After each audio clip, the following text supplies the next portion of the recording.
Hello everyone, welcome to another session of Normal Levies and this one is session 22। तो इससे पहले कि हम बहुत सारे सेशंस कर चुके हैं, अगर आपने उन वीडियोस को नहीं देखा तो I think you are free in lockdown and you can all sessions आप आसानी से उन्हें देख सकते हैं, यू कैन वॉच देम। तो आज हम पढ़ने जा रहे हैं 22 वाला session and in this one session the first one is titillate. जो पहला शब्द है हमारा दैट इज कॉल्ड टिटिलेट। क्या बोलते हैं? टिटिलेट। मैं हाईलाइट कर देता हूँ आपकी सुविधा के लिए। तो टिटलेट एक्चुअली यहाँ पे रूट वर्ड आपको बहुत हेल्प नहीं कर पाएगा। क्यों नहीं कर पाएगा? क्योंकि इसका एक ही मतलब होता है। टिटलेट का मतलब होता है इंग्लिश में टिकल। टिकल समझते हो? टिकल का मतलब होता है गुदगुदी करना। गुदगुदी करना मतलब इन द सेंस जैसे आप कुछ मूवी देख रहे हैं या फिर आप सपने में कुछ देख रहे हैं या सोच रहे हैं और आपके सेंस ऑर्गन्स में बड़ा प्लीजेंट फील कर रहे हो, एक सेंसेशन हो रहा है और आप एक अजीब सी फीलिंग होती है, दैट इज कॉल्ड टिटिलेट करना। ये लिटरली या फिगरेटिवली दोनों हो सकता है। दोनों का मतलब आप सच में किसी को हाथों से कर रहे हैं टच करके तो वो भी टिटिलेट करेंगे। आप अपनी बातों से किसी में एक अलग सी फीलिंग जनरेट कर दे रहे हो, उसके सेंसेस को आप प्रमोट कर रहे हो तो वो भी टिटिलेट करना होता है। तो टिटिलेट दोनों होता है। टिटिलेशन इन्होंने लिखा हुआ है कि कई बार जब सेक्सुअल स्टिमुलेशन होता है तो वो भी टिटिलेशन में ही काउंट किया जाता है। So both can be part of titillate. हाँ, बस इतना ध्यान रखेंगे कि टिटिलेशन में जो स्पेलिंग है इसकी, उसमें टी आई है, मतलब टी सिंगल है, एल डबल है। ऐसा ना हो कि आप टिटिलेशन में टी को डबल कर दें, T I double T I, तो फिर वो गलत हो जाएगा। तो टिटिलेट या फिर टिकल, दोनों का ही मतलब क्या हो जाएगा? टिकल करना, टिटिलेट करना, गुदगुदी या कुछ भी आप उसको बोलो, जो भी आपकी अपनी लोकल लैंग्वेज होती है। आगे हम लोग चल रहे हैं कि चापलूसी करने के लिए कौन से शब्द आते हैं। How to flatter. तो फ्लैटर हम सभी को पता है कि चापलूसी करना होता है, तो इसके अलग अलग वर्ड्स होते हैं। जैसे इंग्लिश में एक वर्ड होता है फ्लैटर, इसके लिए फ्लैटर के लिए, दैट इज कॉम्प्लीमेंट। क्या वर्ड होता है? कॉम्प्लीमेंट। तो कॉम्प्लीमेंट तब होता है जब आप किसी की प्रशंसा कर रहे हो बट वो पॉजिटिव हो। वो कैसा हो? पॉजिटिव हो, प्लीजेंट हो। लेकिन जब आप किसी की अधिक प्रशंसा करते हैं तो फिर वो कॉम्प्लीमेंट ना होकर वो फ्लैटरी हो जाती है, वो चापलूसी हो जाती है। तो अगर आपने थोड़ी बहुत प्रशंसा की जो पॉजिटिव है, अच्छा है, तो वो कॉम्प्लीमेंट है। आपने अधिक किया तो फिर वो क्या है? फ्लैटरी है। बट कई बार हम फ्लैटरी से भी आगे चले जाते हैं। हम इतनी अधिक प्रशंसा करते हैं कि वो लगता है कि आप उनकी पूजा कर रहे हो, आप उनको वर्शिप कर रहे हो। तो फिर इसको बोलते हैं एड्यूलेशन। क्या बोलते हैं? एड्यूलेशन। अत्यधिक प्रशंसा को हम क्या बोलते हैं? एड्यूलेशन। और ये समझ में आ जाता है, कई बार लगता है कि दिखावे जैसा है बट एड्यूलेशन। जैसे कि इस बुक में इन्होंने कुछ एग्जाम्पल्स दिए हैं, जैसे टीचर्स को उनके स्टूडेंट के द्वारा, हस्बैंड को वाइफ के द्वारा या वाइफ को हस्बैंड के द्वारा, या फिर डॉक्टर पेशेंट के बीच के जो रिलेशंस होते हैं इनमें एड्यूलेशन आती है कि आप इतनी ज्यादा प्रशंसा करते हो कि लगता है कि आप उन्हीं का गुणगान कर रहे हो। तो दैट इज कॉल्ड क्या? एड्यूलेशन। तो तीन शब्द थे। कॉम्प्लीमेंट, अगर आप प्रशंसा कर रहे हैं, अच्छा सा शब्द है। ज्यादा कर रहे हो चापलूसी के सेंस में तो फ्लैटरी।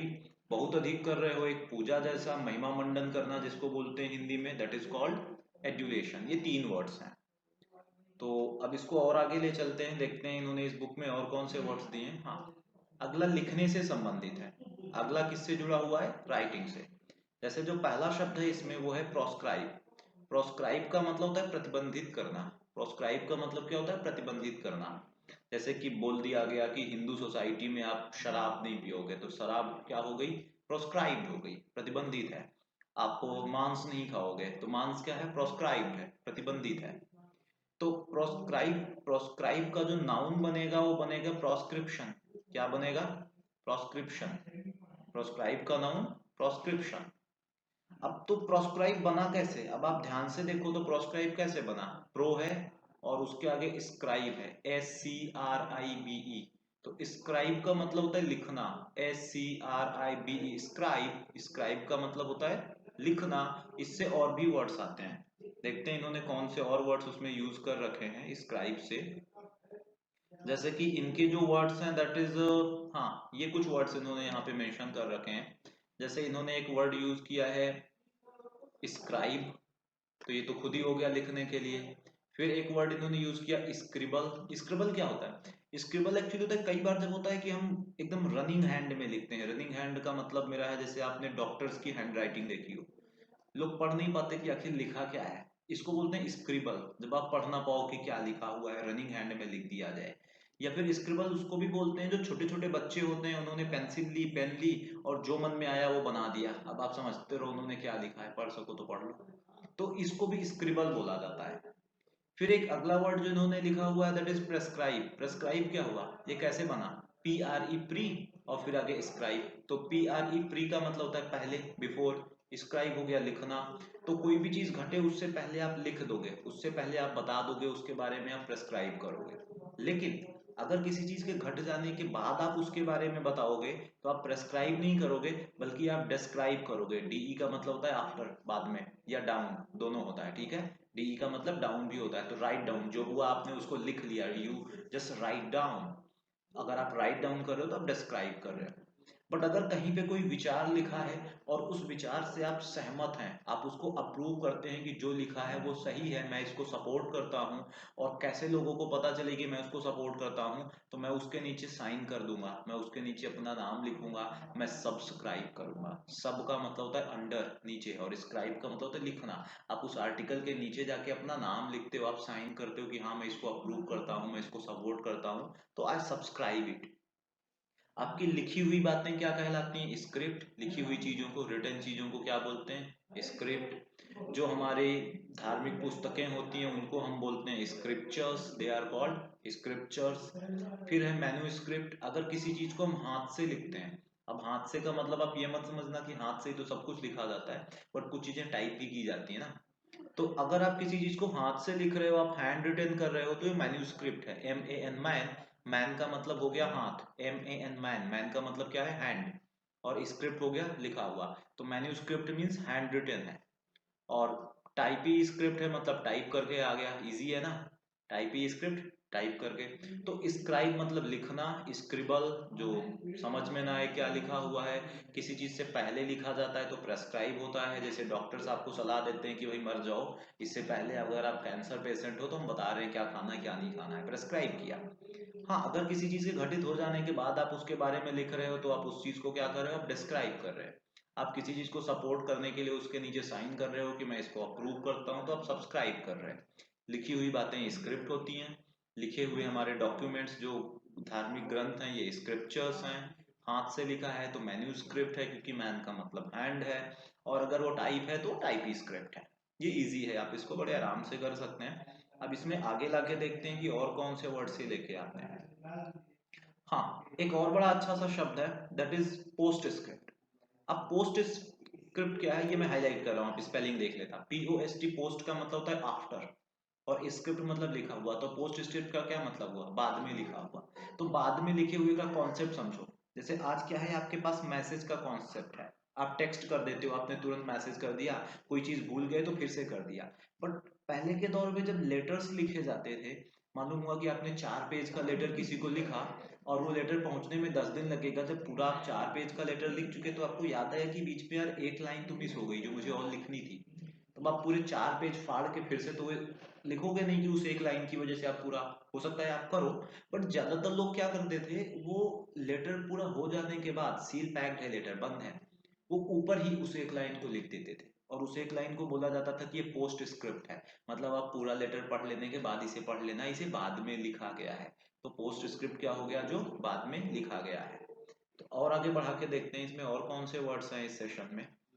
फिर अगला इन्होंने लिखा हुआ है, हाँ, जो एक ऊपर छूट गया था, ऊपर इन्होंने नहीं लिखा था, वो इंस्क्राइब। एक और वर्ड है, क्या है, इंस्क्राइब, ऊपर इन्होंने इसको लिखा नहीं था। इन का मतलब होता है इनसाइड, और स्क्राइब का मतलब होता है लिखना। तो इस इंस्क्राइब का मतलब किसी चीज के अंदर लिखना। अंदर लिखना समझते हैं, आपने जरूर किया होगा, नहीं तो देखा तो होगा। प्राइमरी स्कूल्स में या कहीं भी बिल्डिंग्स में आप देखो तो लोग दीवारों पे लिखते हैं, एकदम उसको काट के लिख देते हैं। नहीं तो एक सबसे अच्छा एग्जांपल है पेड़, ट्रीज। ट्रीज में आप देखो लोग उसको काट कर अंदर तक अपना नाम लिख देते हैं, एकदम अंदर तक बढ़िया सा काट कर। तो वो क्या कर रहे हैं, उसके अंदर काट के जो आप एकदम अंदर करके लिख दे रहे हो ना, दैट इज कॉल्ड इंस्क्राइब। ठीक है।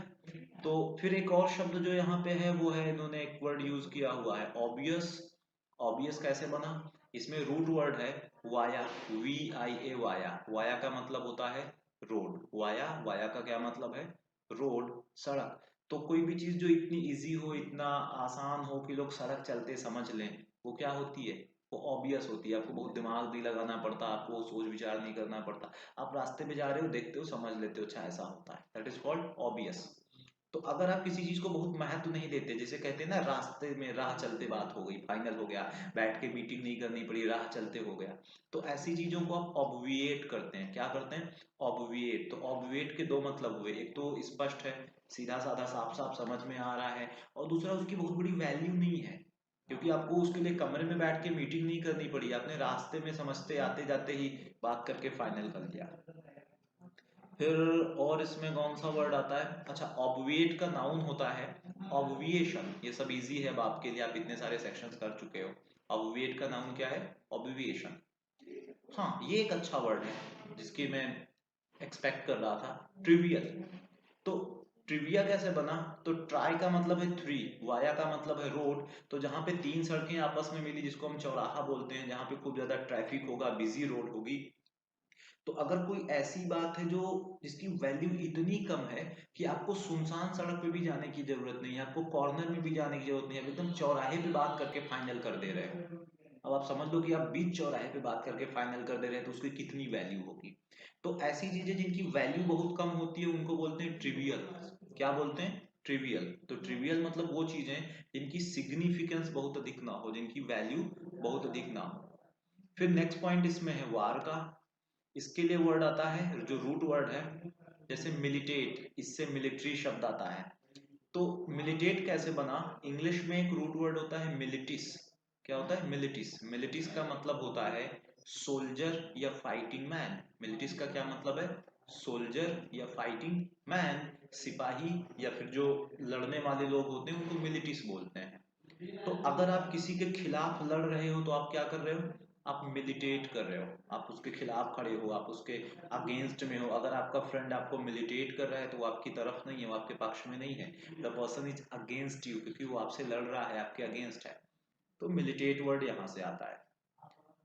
और यहीं से वर्ड आता है मिलिटेंट, जो आपके अगेंस्ट होंगे या गवर्नमेंट के अगेंस्ट होंगे वो मिलिटेंट होंगे। ठीक है। अब उनके द्वारा जो ये कार्यक्रम चल रहा है, कार्यक्रम इन द सेंस जो उनकी ये एक्टिविटीज हैं, ये मिलिटेंसी हैं। ये क्या है? मिलिटेंसी। और इसी से बाकी मिलिट्री या मिलिशिया शब्द भी आते हैं। सभी का मतलब वही होता है, लड़ने वाले। और आगे देखते हैं इसमें और कौन सा रूट है। हाँ, बैड न्यूज का है। तो बैड न्यूज के लिए जो रूट वर्ड यूज किया जाता है that is mal, MAL। Mal, mal का मतलब क्या होता है? बैड या एविल। मेल का मतलब क्या है? बैड या एविल। तो जैसे अगर मैं बोलूं कि तुमने मुझे जो कहा वो मेलाइन है, तुमने मुझे जो कहा वो क्या है? मेलाइन है। तो मेलाइन है तो इसका मतलब है कि वो मेल से शुरू है तो बैड है, तो अच्छा तो हो नहीं सकता। तो इसका मतलब मेलाइन का मतलब होगा बुरा। तो आप मेरी बुराई करोगे तो वो मेलाइन होगा। आप मुझे डिफेम या बदनाम करने की कोशिश करोगे तो मेलाइन होगा। आप मुझे स्लेंडर या बदनाम करने की कोशिश करोगे तो मेलाइन होगा। दोनों होता है। तो मेलाइन वर्ब भी है, और मेलाइन जो होता है वो एडजेक्टिव भी है, जिसका मतलब ही होता है बैड या फिर हार्मफुल, एविल, हेटफुल। ये सब क्या है? मेलाइन है। और एक और मेलाइन का ही एडजेक्टिव होता है जिसको हम बोलते हैं मेलिग्नेंट। ये भी वही है, मेलिग्नेंट। तो मेलाइन मेलिग्नेंट दोनों ही बैड के लिए आते हैं, नेगेटिव के लिए आते हैं। और मेलिग्नेंट का अगर आप नाउन बनाओगे तो बनेगा मेलिग्नेंसी। क्या बनता है? मेलिग्नेंसी। तो मेलिग्नेंसी क्या बन जाएगा? हार्मफुल की स्टेट, हेटफुल की स्टेट, एविल इंटेंट की स्टेट, ये सब क्या है? मेलिग्नेंसी है। इससे बहुत सारे वर्ड्स बनते हैं, बट अभी नॉर्मल लेवल में जो भी इन्होंने वर्ड्स लिखे हैं हम केवल उन्हीं को कवर अप कर रहे हैं। बाकी मैल रूट वर्ड से इंग्लिश में बहुत सारे और भी वर्ड्स आते हैं। फिर एक और वर्ड इन्होंने लिख रखा है मैल से, दैट इज मेलेडिक्शन। क्या है? मेलेडिक्शन। कैसे बना? MAL, मैल मतलब बैड हो गया। फिर जो डिक्शन है उसका रूट वर्ड है डिक या डिक्ट, DIC हो या DICT हो, दोनों आप ध्यान रखोगे। DIC या DICT दोनों, डिक्ट दोनों का ही मतलब होता है कुछ कहना या बोलना।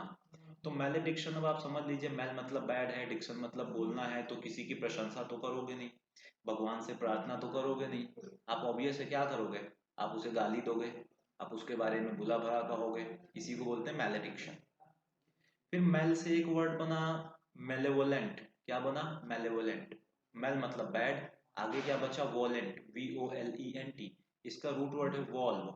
जो वॉल्वो वाला है वो वाला नहीं। वॉल, वॉल का मतलब होती है इच्छा। वॉल का क्या मतलब है? इच्छा, विश। तो मेलेवोलेंट कौन होगा? जिसकी इच्छाएं आपको लेकर आपके प्रति अच्छी होगी, खराब होगी? आपका शुभ चिंतक तो हो नहीं सकता। तो ऑब्वियस है जो आपका अशुभ चाहे, जिसकी इच्छाएं आपके आपके प्रति खराब हो, वो आपका क्या है? मेलेवोलेंट है। और उसकी ये जो इच्छाएं हैं वो क्या है? वो मेलेवोलेंस है। ठीक है। और देखते हैं कौन सा इन्होंने मेल पे दे रखा है वर्ड। हाँ, मेलाफिसेंट। तो मेलाफिसेंट कैसे बना? मेल मतलब बैड हो गया, फिर एफ आई सी है, तो एफ आई सी हो, एफ ई सी हो, एफ ए सी हो। देखिए मैं हाईलाइट कर रहा हूं, एफ ए सी हो, एफ ई सी हो, या फिर एफ आई सी हो। तीनों का ही मतलब होता है कुछ करना या कुछ बनाना। तीनों का क्या मतलब है? कुछ करना या कुछ बनाना। तो मेलाफिसेंट क्या होगा? एक ऐसा कार्य जो अच्छा होगा, खराब होगा? ऑब्वियस है खराब होगा। तो आपका बिहेवियर जो बहुत ज्यादा हार्मफुल हो, जो एविल हो, वो मेलाफिसेंट होता है। बहुत वैसे एक हॉलीवुड में मूवी भी है मेलेफिसेंट, काफी खूबसूरत मूवी है। तो मेलाफिसेंट का मतलब क्या होता है? खराब करना। तो और जो खराब करेगा वो कहलाएगा मेलेफैक्टर। जो खराब करेगा वो क्या कहलाएगा? मेलेफैक्टर। तो अगर आप मेलेफैक्टर हैं तो आप क्या हैं? आप रॉन्ग डूअर हैं, या फिर आप एविल डूअर हैं, आप एक क्रिमिनल हैं। और आपके द्वारा किया गया कार्य क्या है? मेलेफैक्शन है। आपके द्वारा किया गया कार्य क्या है? मेलेफैक्शन है, जो कि एक क्राइम होगा या एविल डीड होगा। और आगे इसको हम फिनिश कर देते हैं। इसमें और कौन कौन से वर्ड्स आते हैं? हाँ, एक और है, दैट इज मेलेड्राइट। तो मेल एड्रॉइड क्या है? मेल मीन्स बैड, एड्रॉइड मतलब स्किल, हमने पीछे पढ़ा था, अगर आपने नहीं पढ़ा तो कोई बात नहीं। एड्रॉइड का मतलब स्किल होता है। तो मेल एड्रॉइड मतलब स्किल होगी नहीं होगी, मेल लग गया तो बैड हैंड। तो मेल एड्रॉइड मतलब होता है जो अनस्किल्ड हो, जिसके पास स्किल ना हो, जो खराब हो, वो मेल एड्रॉइड है। तो और मेल से कौन से शब्द आते हैं? आगे चलते हैं। और आगे हाँ, एक और वर्ड है मेल से, मैलेज आया। मैलेज पता है? अगर आपकी बॉडी या मन आपका ठीक नहीं फील कर रहा है, आपकी बॉडी में कोई दिक्कत है, आप अच्छा फील नहीं कर पा रहे हो, आपका बुरा बुरा बहुत बुरा सा फील हो रहा है, तो वो क्या है? वो मैलेज होता है। ये सारे वर्ड्स हैं। कुछ और वर्ड्स देख लेते हैं क्या इन्होंने इसमें नीचे दे रखे हैं क्या मेल से। हाँ, कुछ और हैं, और ये सभी नेगेटिव के सेंस में ही हैं। जैसे कि मैलिशियस है, ये भी खराब है। अगर आप किसी के प्रति दुर्भावना रखते हैं तो आप मैलिस रखेंगे।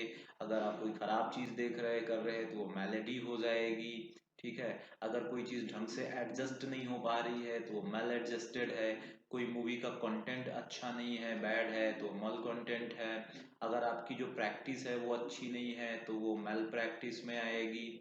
अगर आपके फैमिली में रहने वाले बच्चों का न्यूट्रिशन अच्छा नहीं है तो वो मल न्यूट्रिशन में हो जाएगा, एटसेट्रा। ऐसे बहुत सारे शब्द होते हैं जो बैड से आते हैं। इसके आगे अब चूंकि अभी तक तो सब खराब का था, तो कुछ अच्छी चीजें भी हैं। वो अच्छी चीजें क्या हैं हम नेक्स्ट सेशन में कवर अप करेंगे। So thank you.